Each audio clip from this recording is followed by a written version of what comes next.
अस्सलामु अलैकुम वरहमतुल्लाहि वबरकातुहू नहमदुहु व नुसल्ली अला रसूलिहिल करीम अम्मा बाद फ़ऊज़ु बिल्लाहि मिनश शैतानिर रजीम बिस्मिल्लाहिर रहमानिर रहीम रब्बिश्रह ली सदरी वयस्सिर ली अमरी वहलुल उक़दतम मिन लिसानी यफ़क़हू क़ौली। आज हम अल्लाह ताला के एक और सिफ़ाती नाम अल-मुतकब्बिर के बारे में बात करेंगे। अल-मुतकब्बिर, अल्लाह ताला वो ज़ात है जो अपनी ज़ात, सिफ़ात, अफ़आल और सल्तनत में सबसे बड़ा है। उस जैसा कोई है ही नहीं। वो तमाम मखलूक़ात की सिफ़ात से बढ़तर है। वो अपने बंदों पर जुल्म नहीं करता।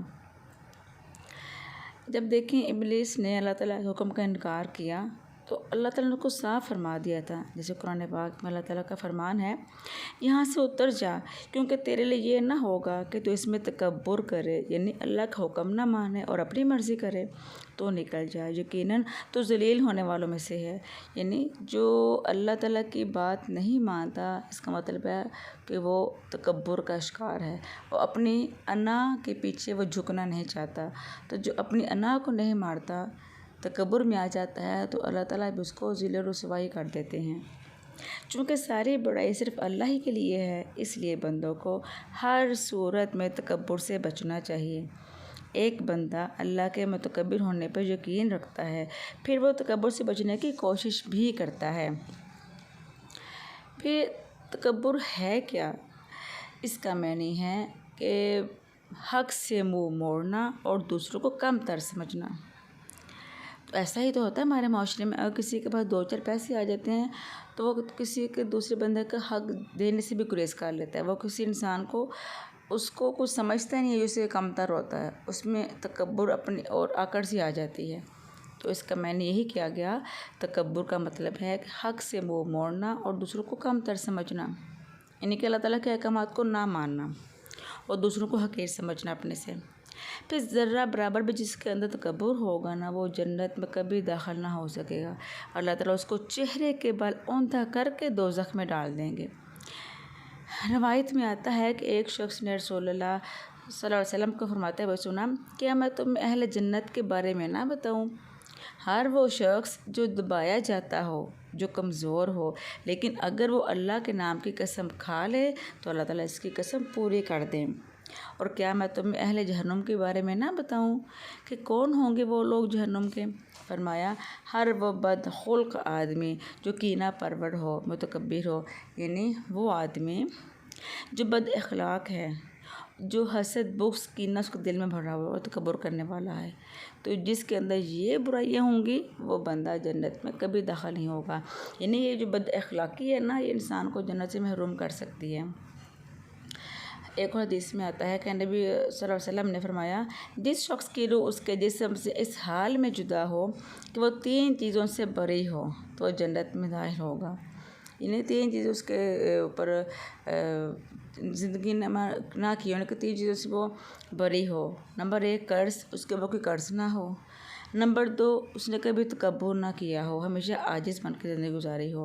और नंबर 3 माल गनीमत में कभी ख़यानत ना की हो। तो जो शख्स इन 3 चीज़ों से बरी होगा, अल्लाह ताला उसको जन्नत में दाखिल करेंगे। एक और हदीस में आता है कि नबी पाक सल्लल्लाहु अलैहि वसल्लम ने फरमाया, 3 किस्म के आदमियों से अल्लाह ताला क़यामत के दिन ना बात करेंगे, ना उनको पाक करेंगे, उनकी तरफ देखेंगे भी नहीं, और उनके लिए दर्दनाक अज़ाब है। इनके 4 गुनाह हैं, 4 अज़ाब उनको होंगे। ना बात करेंगे क़यामत वाले दिन, ना उनको पाक करेंगे, ना देखेंगे उनकी तरफ, बल्कि उनके लिए दर्दनाक अज़ाब है।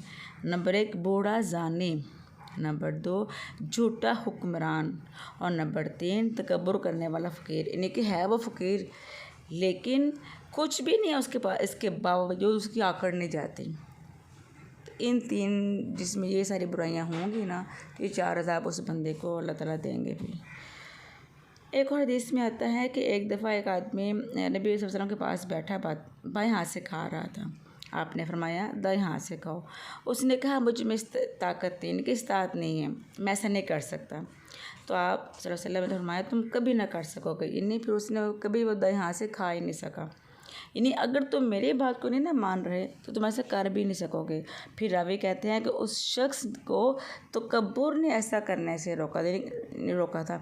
यानी जब अल्लाह के रसूल ने किसी चीज़ से मना किया ना, उसने ना तकब्बुर में आकर बोला मैंने ये काम नहीं करना, तो उसने अल्लाह के रसूल की नाफरमानी की, तो वो सारी ज़िंदगी दाएं हाथ से खा ही ना सका फिर, क्योंकि इसे दूसरे बंदे को हक़ का इनकार किया, दूसरों को हक़ीर जाना। फिर अगर हम लोग अपना जायज़ा लें तो हमारा मामला अल्लाह ताला के साथ और नबी सल्लल्लाहु अलैहि वसल्लम के साथ कैसा होना चाहिए कि जब हमारे सामने कोई हुक्म आ जाए तो हम दिलो जान से उसे कबूल करने वाले हों, खुशी से लेने वाले हों। और जो तकब्बुर जो है वो इसी वक्त दूर हो सकता है जब इंसान अपनी असल पर गौर करे कि वो है क्या चीज़, वो बना किस चीज़ से है, उसका अंजाम क्या है, मरने के बाद उसका हाल क्या होगा, फिर क़यामत के दिन उसका अंजाम क्या होगा। अगर इंसान अपने अंजाम पर नज़र रखे ना तो मेरा नहीं ख्याल अगर फिर बताओ कि भी तकब्बुर कर सके। लेकिन चूँकि शैतान जो है इंसान को बहकाता रहता है, तो इंसान फिर अपने रब की बड़ाई बयान करने की बजाय तो शैतान के पीछे लगकर तकब्बुर का शिकार हो जाता है। देखिए इस हदीस में अल्लाह ने तकब्बुर करने वालों का कितना खौफनाक अंजाम बताया। हदीस में आता है क़यामत के दिन मुतकब्बिरीन को चींटियों की तरह पेश किया जाएगा, गोया उनकी शक्लें इंसानों जैसी होंगी, लेकिन उनकी जो साख्त है ना वो चींटी जैसी होगी, इतने छोटे वो होंगे, लेकिन शक्ल इंसानों जैसी होगी। हर हकीर चीज़ उनसे बुलंद होगी, यहाँ तक कि वो जहन्नुम के एक कैद खाने में दाखिल हो जाएंगे। इन पर आगों की आग छा जाएगी, इनके हर तरफ से इन पर आग पड़ रही होगी। तीनतुल खबाल उनको पिलाया जाएगा पानी। फिर तीनतुल खबाल क्या चीज़ है? ये जहन्नमियों की पीप है। इन्हें जहन्नमियों के जिस्म जल कर जो इन पर जो जख्म बनेंगे ना, फिर उनमें से जो पीप निकलेगी वो सब पीप एक जगह पे इकट्ठी हो जाएगी। फिर जब ये मुतकब्बिरीन जब इनको प्यास लगेगी पानी मांगेंगे ना, इनको वो पीप पीने को कहा जाएगा, ये पीप पियो। अस्तगफिरुल्लाह। देखिए कितना बुरा अंजाम है। अगर बंदा इस अंजाम को सामने रखे ना तो कभी वो तकब्बुर का शिकार ना हो, क्योंकि तकब्बुर करने से इंसान ने जो अच्छे काम किए होते हैं ना वो भी ज़ाया हो जाते हैं। रसूलुल्लाह सल्लल्लाहु अलैहि वसल्लम ने फरमाया जिहाद दो किस्म का होता है, जिसने अल्लाह की रज़ा चाही, इमाम की अताअत की, उम्दा माल खर्च किया, अपने शरीककार लोगों से नरमी बरती, फसाद से बचता रहा, तो बिलाशुबा ऐसे मुजाहिद का सोना जागना सब अजर सवाब का बायस है। लेकिन इसके बरक्स जो शख्स फ़ख्र दिखलावे और शोहरत की गढ़ से निकले, फिर इमाम की भी नाफरमानी करे, ज़मीन में फसाद भी करे, तो बिलाशुबा ऐसा आदमी बराबरी के साथ भी नहीं पलटता, यानी गुनाह से बचकर आना उसके लिए मुश्किल है। फिर उसके लिए कुछ भी अजर में से कुछ भी हिस्सा नहीं है। वो कितने ही उसने मुश्किलात तकलीफ़ें बर्दाश्त की हों, बड़े बड़े कारनामे सर अंजाम दिए हों, लेकिन जब वो पलटेगा तो वो खाली हाथ ही होगा, क्योंकि इसके अंदर वो इखलाक व तौर तरीका नहीं था जो अल्लाह ताला को पसंद थे। फिर तकब्बुर करने वाला जो शख्स होता है ना वो दूसरों के लिए बड़ी अजियत का बायस होता है, यानी कि हर वह उठते बैठते अपनी बड़ाई बयान करना, दूसरों को हकीर जानना। तो पास बैठे शख्स कहीं भी जाए तो हर एक के लिए ऐसा शख्स भी अजियत का बायस होता है। तो जब कभी इंसान के दिल में ये ख्याल आए कि मैं बड़ा हूँ, फ़ौरन अल्लाह ताला की ना बड़ाई बयान कर दें, चूँकि शैतान खुद मुतकब्बिर है और दिल में बार बार वसवसा भी डालेगा। तो इंसान को जब कोई नेमत मिलती है ना तो उसके अंदर गुरूर आने लगता है। इस सूरत में बंदा क्या करे? फ़ौरन अल्लाह ताला की बड़ाई बयान करे, ख़ुद को अल्लाह का बंदा कहे कि मैं क्या चीज़ हूँ, उस रब की ज़ात ने मुझे नेमत दी है, मैं तो कुछ भी नहीं हूँ। उस रब की बड़ाई बयान करे जिसने उसको उस नेमत से नवाजा, अपने अंदर आजिज़ी रखे, फिर नबी सल्लल्लाहु अलैहि वसल्लम के उस हसना को अपने सामने रखें। तो आपका अमल क्या होता था? आप तो ज़मीन पर बैठ जाया करते थे, हालांकि आपसे बढ़कर बुलंद मुकाम और किसका हो सकता है? बकरी का दूध धो लिया करते, पेवन जो है अपने कपड़ों को खुद लगा लिया करते थे, जो की रोटी की दावत देने वाला ग़ुलाम उसकी दावत भी कबूल कर लेते। नहीं कहते थे कि ग़ुलाम ऐसी भी किस चीज़ की दावत की मैं नहीं जाऊँगा, नहीं, उसकी भी दावत कबूल करते, इतनी आजिज़ी थी। तो हमारे अंदर भी हमें भी अपने अंदर आजिज़ाना इखलाक लेकर आना, कोई बड़ाई कोई तकब्बुर नहीं लाना चाहिए।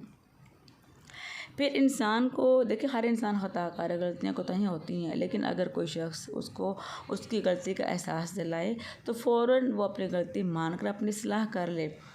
आकड़ ना जाए कि ये मेरी गलती है ही नहीं, ना ही मेरे पे इस्लाह करनी है। ऐसा करने वाला शख्स भी तकब्बुर का शिकार होता है। तो अगर हम लोग अपने हिस्ट्री में देखें तो यूनुस अलैहिस्सलाम की बख्शिश किस वजह से हुई थी? उन्होंने कहा पढ़ा था ना, ला इलाहा इल्ला अंता सुब्हानका इन्नी कुन्तु मिनज़ ज़ालिमीन। अल्लाह तो पाक है, सब तारीफ़ तेरे लिए है, ये मैं तो ज़ालिम हूँ, मुझसे गलती होगी तो मुझे माफ़ कर दे। जब इंसान अपनी गलती का एतराफ़ कर लेता है ना, फिर वो अल्लाह ताला के करीब हो जाता है। इसी तरह जब इंसान सजदे की हालत में होता है, उस वक्त क्या पढ़ता है? सुब्हाना रब्बियल आला, ये पढ़ता है, अपने रब की बुज़ुर्गी को याद करता है, उसका ज़िक्र करता है, तो फिर उसके अंदर एक आजिज़ी पैदा हो जाती है। फिर इंसान ऐसे अल्फाज बोलने से भी गुरेज़ करे जिसमें जो है वो तकब्बुर झलकता हो। अक्सर लोग यानी कि ड्रेसिंग करके या शूज़ ऐसे पहन के ना तकब्बुराना चाल चलते हैं कि दूसरों को दिखाने के लिए, तो या ऐसे बड़े बड़े बोल लेते हैं जिसमें उनकी जो है वो अना जो है उसके स्टेटस का रुतबा वो जो है उसका ज़ाहिर होता हो। उसके ऐसे अल्फाज बोलते हैं जिसमें उसकी बड़ाई ज़ाहिर होती हो। ऐसे अल्फाज बोलने से भी गुरेज़ करना चाहिए। उम्मे हानी कहती हैं, मैंने रसूलुल्लाह सल्लल्लाहु अलैहि वसल्लम से अर्ज़ किया, ए अल्लाह के रसूल सल्लल्लाहु अलैहि वसल्लम, मुझे कोई अमल बताइए क्योंकि मैं बूढ़ी और कमज़ोर हो गई हूँ, मेरा बदन बहुत भारी हो गया है, यानी मैं बहुत चल फिर कर इबादत नहीं कर सकती, तो लेकिन कोई आसान सी चीज़ बता दीजिए। आप सल्लल्लाहु अलैहि वसल्लम ने फरमाया, 100 बार कहो अल्लाहु अकबर, 100 बार अल्हम्दुलिल्लाह कहो, 100 बार सुबहानल्लाह कहो। ये सब ज़िक्र लगाम काठी समेत 100 घोड़े अल्लाह की राह में देने से बेहतर है, यानी इतना ज़्यादा इसका अजर व सवाब है। 100 ऊँट सदका करने से बेहतर है, 100 ग़ुलाम आज़ाद करने से बेहतर हैं। अब ये जो तकबीरात हैं ये कोई मामूली नहीं है, देखने में चंद कलमात हैं लेकिन अजर में बहुत ज़्यादा हैं। देखें क्या मुश्किल काम है सुबहान अल्लाह, अल्लाहु अकबर कहना और अल्हम्दुलिल्लाह कहना 100 बार, 3 तस्बीहें निकालना। तो ऐसा बंदा जो बूढ़ा हो चुका है, ज़्यादा इबादत नहीं कर सकता, तो अगर ऐसी तस्बीह भी निकाल लेता है तो अल्लाह ताला के यहाँ उसका कितना दर्जा बुलंद हो जाते हैं। तो हमेशा अल्लाह की बड़ाई जो है ना ज़हन में रखें, अल्लाह ही बड़ा है। देखें जब हम लोग सीढ़ियाँ चढ़ते हैं बुलंदी पे तो क्या कहते हैं? अल्लाहु अकबर, अल्लाह तो ही बड़ा है। नमाज़ पढ़ते हैं तो सजदे की हालत में रुकू सजदे तो अल्लाहु अकबर पढ़ते हैं, अज़ान सुनते हैं तो अल्लाहु अकबर पढ़ते हैं। तो उस वक्त ना हम लोग सिंपल पढ़ते हैं अल्लाहु अकबर, सिंपल। हम लोग उस ज़िक्र में ना अल्लाह की बड़ाई को नहीं महसूस करते कि अल्लाह कितना बड़ा है, कुल कायनात का मालिक है, कुल ख़ज़ानों का मालिक है, इतना बड़ा रब है, उसकी किब्रियाई उसकी बड़ाई हम लोग तसव्वुर नहीं करते। हम जस्ट अल्फाज की अदायगी है, अल्लाहु अकबर पढ़ लिया, नमाज़ पढ़ ली, तस्बीहात फ़ातिमा जो हैं हम जो 34 अल्लाहु अकबर पढ़ते हैं, सिर्फ़ अल्फाज की अदायगी होती है हमारे मुँह से, हम लोग उस फीलिंग को महसूस नहीं करते। तो अब हमें क्या करना है कि जहाँ जहाँ अल्लाह की बड़ाई का ज़िक्र आए, दिल में अल्लाह की अज़मत का एहसास पैदा हो, अपने दिलों में भी अपने ज़ुबान में भी अल्लाह का ज़िक्र हो। तो ऐसे ही नेक अमाल जो है अल्लाह ताला हमारे कबूल फरमाते हैं। फिर अल्लाह ताला हमें तौफ़ीक दे कि हम वाकई इस नाम को समझ कर ना अल्लाह ताला की बड़ाई का एहसास अपने दिलों में पैदा करें और अपने अंदर आजिज़ी पैदा करें। हम कुछ भी नहीं है, असल ज़ात अल्लाह ही की ज़ात है जो कुल कायनात का मालिक है, जो किब्रिया और अज़मत वाला है। अल्लाह ताला अपनी रहमत से इस सिफ़त के साथ हमें अल्लाह को पुकारने, उसकी बड़ाई को समझने की तौफ़ीक अता फ़रमाएँ।